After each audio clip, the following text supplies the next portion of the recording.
এখন ইহুদি বলছে সবচাইতে দামি গাছ ওইটা, পেঁয়াজে ফলানোর বুদ্ধি। ইহুদি যখন বললেন সবচাইতে দামি গাছ, ওসমান বলল ওই একটি গাছের কারণে তুমি আমার থেকে কি চাও? ইহুদি ডাক দিয়ে বলছে 100টি খেজুরের গাছ দিতে হবে। কয়টি খেজুরের গাছ? 100টি খেজুরের গাছ দিতে হবে। হযরতে ওসমান মুস্কি একটি হাসি দিয়ে বললেন, ইহুদি মাত্র 100টি খেজুরের গাছ চেয়েছো, যাও আমি ওসমান তোমাকে 200 খেজুরের গাছ দিয়ে দিলাম। বলুন সুবহানাল্লাহ। এবার ওসমান বলছেন, ও ইহুদি তুমি শুনে রাখো, তুমি যদি আজকে আমার কাছে আমার জীবনের উপার্জিত যতগুলো অর্থ সম্পদ রয়েছে সব কিছু চাইতা, আমি ওসমান একবারও দ্বিধাবোধ করতাম না। একবার যদি মুখ ফোটা বলতাম, ওসমান এই খেজুরের গাছের বিনিময় তোমার জীবনের সমস্ত ইনকাম দিয়ে দিতে হবে, আল্লাহর কসম করে আমি বলে যাই, আমি ওসমান তোমাকে আমার জীবনের সমস্ত খোরাকি দিয়ে দিতাম। বলুন সুবহানাল্লাহ। ইহুদির কাছ থেকে আল্লাহর নবীর কাছে এসেছেন, ইয়া রাসূলুল্লাহ আপনার চোখের পানি আমরা সহ্য করতে পারি না, আপনার জন্য খেজুরের গাছটি ক্রয় করে নিয়েছি গো ইয়া রাসূলুল্লাহ, ইয়া হাবিবাল্লাহ। এবার আল্লাহর নবী ডাক দিয়ে বলল, ওসমান কেমন করে ক্রয় করলা? ইহুদির বর্ণনা আল্লাহর নবীর সামনে হযরতে ওসমান তুলে ধরলেন। আল্লাহর নবী শুনে বললেন, ওসমান আমি আল্লাহর কাছে বলে তোমার জন্য জান্নাতের মধ্যে 200টি খেজুরের গাছের বাগানের ব্যবস্থা করে দিব। বলুন সুবহানাল্লাহ। এবার আব্দুল্লাহ আনসারীর কাছে এসে হযরতে ওসমান বলছেন, ভাই আমার আব্দুল্লাহ আনসারী, তোমার জন্য আমি খেজুরের গাছটি ক্রয় করে নিয়েছি, আজকে থেকে তোমার খেজুরের গাছটি হয়ে গিয়েছে, তোমার সন্তানদের হাতের বাঁধনগুলো খুলে দাও। সন্তানদের হাতের বাঁধনগুলো খুলে দেওয়া হয়েছে। সন্তানরা হাতের বাঁধন খুলে সেখান থেকে খেজুরের টোকায়া টোকায়া আর নয়, খেজুরের গাছের উপর উঠে খেজুর পেরে পেরে খেয়েছে। বলুন সুবহানাল্লাহ। আল্লাহর নবী সমস্ত সাহাবীদেরকে ডাকছে, ডাকার পর বলছে, ও আমার সাহাবীরা, আমার গরীব সাহাবী আব্দুল্লাহ আনসারী, তোমরা তাকে কে কে সাহায্য সহযোগিতা করবা এই ঘটনা আপনাদেরকে আগে শোনাইব। আচ্ছা বলেন তো দেখি আমার বাবাজিরা, আল্লাহর খুশির জন্য যদি ওসমান একটি খেজুরের গাছের বিনিময় 200টি খেজুরের গাছ দিতে পারে, আল্লাহর ঘর মসজিদের জন্য আপনাদের দান করার দরকার আছে না নাই? দানের কথা শুনে উঠে যাচ্ছে, ওই মুরব্বী বাবাজি বসেন বসেন। উঠছেন কেন? এখন নতুন একটা জিকির ভাইরাল হয়েছে, শুনছেন? শুনছেন? বলছে, মুর্শিদ আমার হুজুরে শাহ কি মহিমা জানে, গলার মালা বানাইয়া ধীরে ধীরে টানে, হিমহে হিমহে। বলুন নাউজুবিল্লাহ। বলছে হিমহে, এটা কোনো জিকির হলো?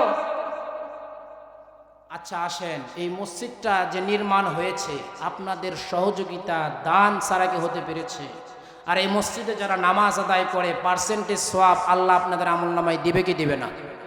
কথা বলেন, দিবে কি দিবে না?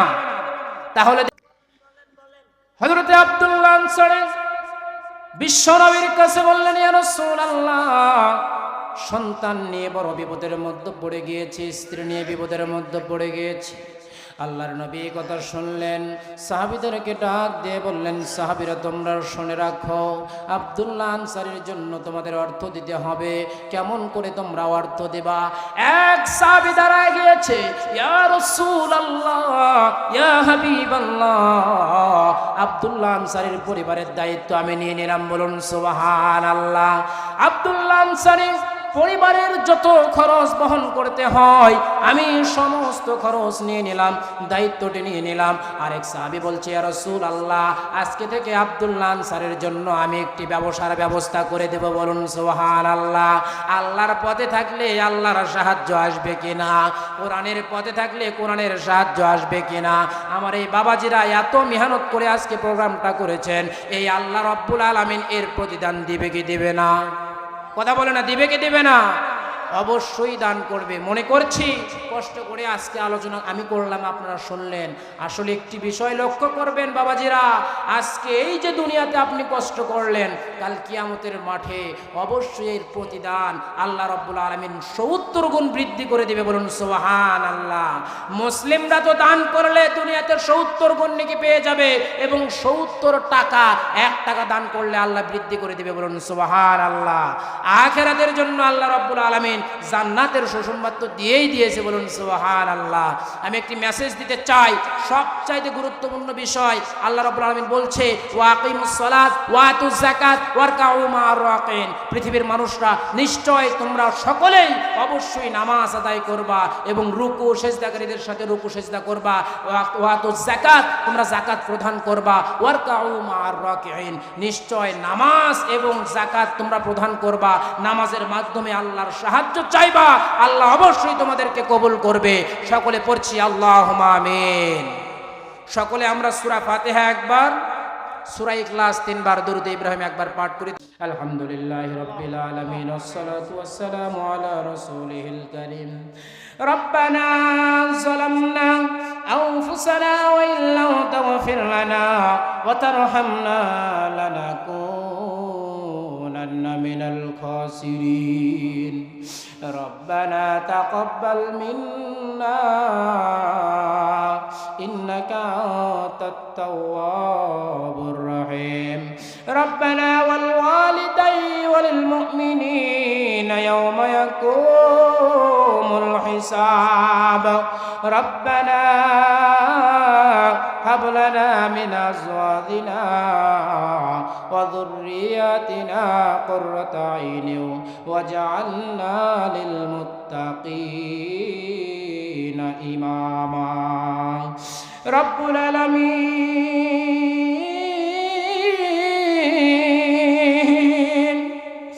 গভীর রজনীতে রব্বুল আলামিন, আমি গুনাহগার, আমার মুখ দিয়ে যতগুলো কোরআন হাদিসের কথা আপনি বের করে নিয়েছেন, আপনার যেই বান্দা বান্দিগুলো কোন কোন শীতের মধ্যে বসে বসে কোরআন হাদিসের কথাগুলো শুনল, রব্বুল আলামিন তাদেরকে আপনি কবুল আর মঞ্জুর করিয়া নিন। হে আল্লাহ তাআলা, বিশেষ করে আল্লাহ গ্রামের যতগুলো প্রাণপ্রিয় যুবক ভাইরা রয়েছে, এই যুবক ভাইরা এত কষ্ট করে মাহফিলের ইন্তেজামের ব্যবস্থা করেছে, রব্বুল আলামিন সমস্ত যুবক ভাইদেরকে আপনি কোরআনের সৈনিক হিসাবে কবুল আর মঞ্জুর করিয়া নিন। হে আল্লাহ তাআলা, এই গ্রামের মুরব্বি জমরা যারা রয়েছেন, হে আল্লাহ রব্বুল আলামিন, তার মধ্যে বিশেষ করে ডাক্তার মোহাম্মদ হাফিজার রহমান এত কষ্ট করেছে মাহফিলটা বাস্তবায়ন করার জন্য, রব্বুল আলামিন তিনার প্রতি খাস রহমত আপনি বর্ষিত করুন।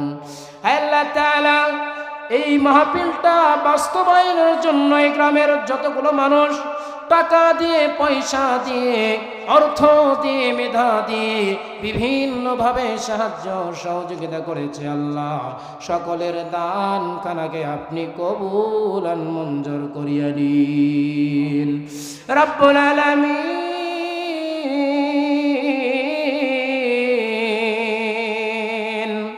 পৃথিবীর কোনো মানুষের ভয় নয়, একমাত্র আপনার ভয়ে, আপনার মহব্বতে, আপনার ভালোবাসায় আজকে কোরআন প্রেমীরা এখানে বসে হাত তুলে আমিন আমিন করছে।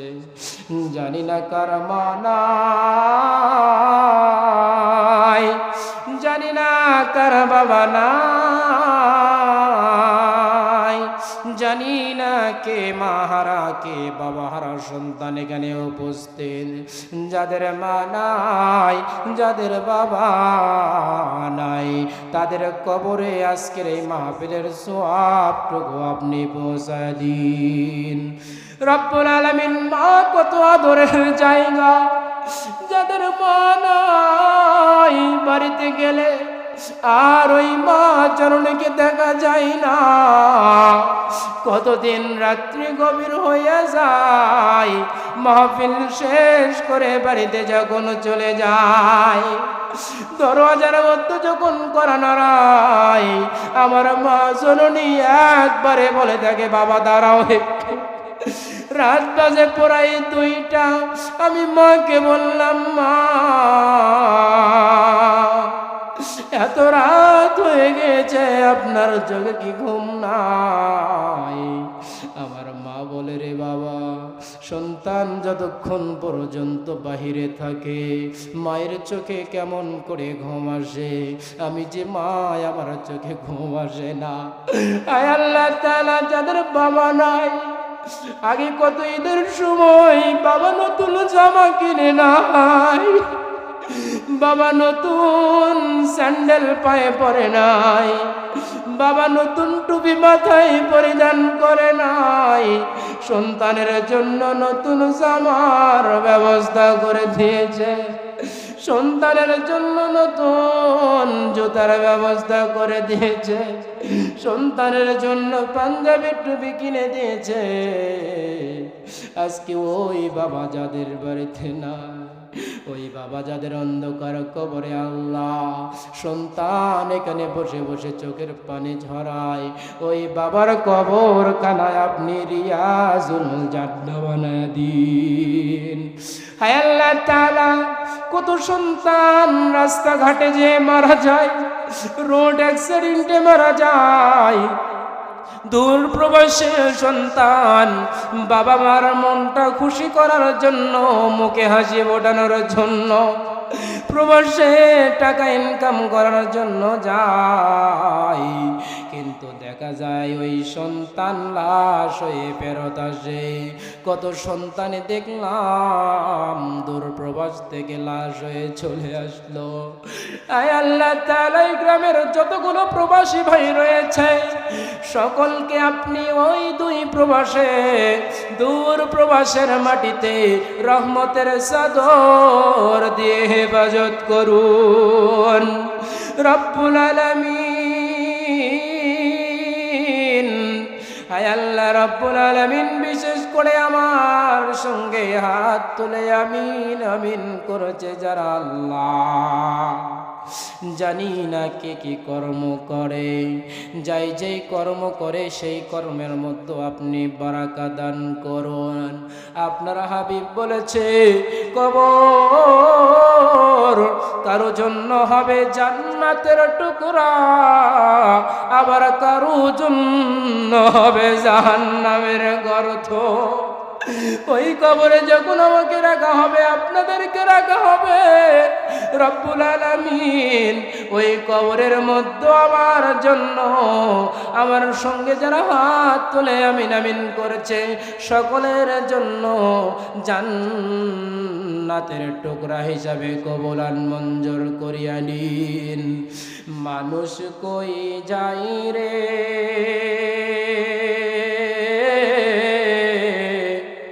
দুনিয়া সারিয়া, মসজিদের ওই পালকি আইনা দোলা দে সাজায়া, তারে জনমের লাগিয়া। কার জন্য জানি আল্লাহ ঝাড়ের বাসটি অপেক্ষা করছে, কার জন্য জানি দোকানে কাফনের কাপড় রেডি হয়ে আছে, আমাদের কারো জানা নাই। রব্বুল আলামিন ওই যে কাফনের কাপড় অপেক্ষা করেছে, ঝাড়ের বাস অপেক্ষা করেছে, কার জন্য জানি 3.5 হাত গর্তের জন্য জায়গা বরাদ্দ হয়ে গিয়েছে, আমাদের জানা নাই। রব্বুল আলামিন মাওলাই করিম গো আল্লাহ, আপনি আমাদের সকলকে ইমানদার বানায়া কবরে নিন। হে আল্লাহ তাআলা, সমাজের মধ্যে যদি নেশাগ্রস্ত কোনো মানুষ থেকে থাকে, যুবক ভাইরা অধিকাংশই নেশার দিকে ধাবিত হয়ে যায়। যেই সমস্ত মানুষগুলো নেশাগ্রস্ত হয়েছে আল্লাহ, তাদের সকলকে আপনি হেদায়েতের বাণী দিয়ে হেদায়েত নসিব করে আবার আমাদের মধ্যে ফিরিয়ে দিন। রব্বুল আলামিন সমাজটাকে আপনি পবিত্র করুন, এই সমাজের মানুষটাকে আপনি দিনদার মুত্তাকিন মুমিন হিসাবে কবুল করুন। রব্বুল আলামিন বিশেষ করে এই গ্রামের যতগুলো মা বোন রয়েছে, দূর দূর এলাকা থেকে যতগুলো মা বোনেরা এখানে এসেছে আল্লাহ, গভীর রজনীতে আল্লাহ এখানে তাদেরকে টাকাও দেওয়া হবে না, খাবারও দেওয়া হবে না। আপনার মহব্বতে, আপনার ভালোবাসায়, আপনার প্রেমে এখানে তারা উপস্থিত হয়েছে আল্লাহ। আয় আল্লাহ রব্বুল আলামিন, ওই সমস্ত মাগুলোকে আপনি আম্মা জান আয়েশার মতো করে কবুল করুন, আম্মা জান খাদিজার মতো করে কবুল আর মঞ্জুর করুন। আয় আল্লাহ তাআলা, যতগুলো আলোচনার মধ্যে কথা বলেছি, সর্বপ্রথমে আমাকে আমল করার মতো তৌফিক দান করুন। যতগুলো শ্রোতা এই কথাগুলো শুনেছে, সকলকে আমলের নিয়তে শ্রবণ করার মতো তৌফিক দান করুন। রব্বুল আলামিন এই গ্রামের মা বোনদেরকে আপনি হেদায়েত দান করুন, তারা যেন স্বামীর খেদমত করতে পারে, শ্বশুর শাশুড়ির খেদমত করতে পারে, সেই তৌফিক দিয়ে দিন। হায় আল্লাহ তাআলা, এই গ্রামের যে যুবক ভাইরা রয়েছে, মুরব্বী বাবাজিরা রয়েছে, তাদেরকে আপনি হেদায়েত দান করুন, তারা যেন স্ত্রীর খেদমত করতে পারে, স্ত্রীকে মহব্বত করতে পারে, ভালোবাসতে পারে, সেই তৌফিক দান করুন। হায় আল্লাহ তাআলা, বিশেষ করে এই মসজিদটাকে কেন্দ্র করে আজকের প্রোগ্রাম, মসজিদটাকে আপনি কবুল আর মঞ্জুর করিয়া নিন। হায় আল্লাহ রব্বুল আলামিন, কাল কিয়ামতের ময়দানে মুসিবতের সময় এই মসজিদের ওসিলা করে আমাদের সকলকে আপনি ক্ষমা করিয়া দিন। রব্বুল আলামিন, একটি পরিশেষে একটি দোয়া করতে চাই। হায় আল্লাহ রব্বুল আলামিন, এত সুন্দর পরিবেশ, এত সুন্দর পরিস্থিতি ইন্তজাম যে ভাইগুলো করে দিয়েছে, তাদেরকে কবুল করুন। ডেকোরেশনের ভাইরা অত্যন্ত সুন্দর মাইকের ব্যবস্থা করেছে, তাদের ব্যবসার মধ্যে আপনি বারাকা দান করুন। রব্বুল আলামিন, যারা শেষ পর্যন্ত আজকে প্রোগ্রামটি শুনলো, তাদেরকে কবুল আর মঞ্জুর করিয়া নিন। তাদের উপর থেকে আপনি আসমানের বালা আসমানে উঠিয়ে নিন, জমিনের বালা জমিনে ডাবায় দিন। আজকের প্রোগ্রামে দ্বিতীয় বক্তা সহ তৃতীয় বক্তা আমার খুব কাছের বন্ধু মানুষ, আল্লাহ গ্রামের কৃতি সন্তান, তাকে দিনের জন্য, ইসলামের জন্য কবুল আর মঞ্জুর করিয়া নিন। হায় আল্লাহ তাআলা, বাংলার আনাচে কানাচে যেন ইসলামের দাওয়াতগুলো পৌঁছে দিতে পারি, সেই তৌফিক দান করুন। আমার পিতা মাতাকে আপনি ক্ষমা করুন, মাফ করুন, তাদেরকে দুনিয়াতে সম্মানিত করুন। আমার পরিবারের যত সদস্য ইন্তিকাল করেছে, তাদের সকলকে আপনি রিয়াজুল জান্নাহ বানায় দিন। রব্বুল আলামিন, এই গ্রামের মাটির নিচে যতগুলো মানুষ আছে, তাদের কবরকে আপনি রিয়াজুল জান্নাহ বানায় দিন। আল্লাহুম্মা ওয়া কুর রাব্বিরহামহুমা কামা রাব্বায়ানি সগীরা। আল্লাহুম্মা ওয়া কুর রাব্বিরহামহুমা কামা রাব্বায়ানি সগীরা। সুবহান রাব্বিকা রাব্বিল ইজ্জাতি আম্মা ইয়াসিফুন ওয়াস সালামুন আলাল মুরসালিন ওয়ালহামদুলিল্লাহি রাব্বিল আলামিন।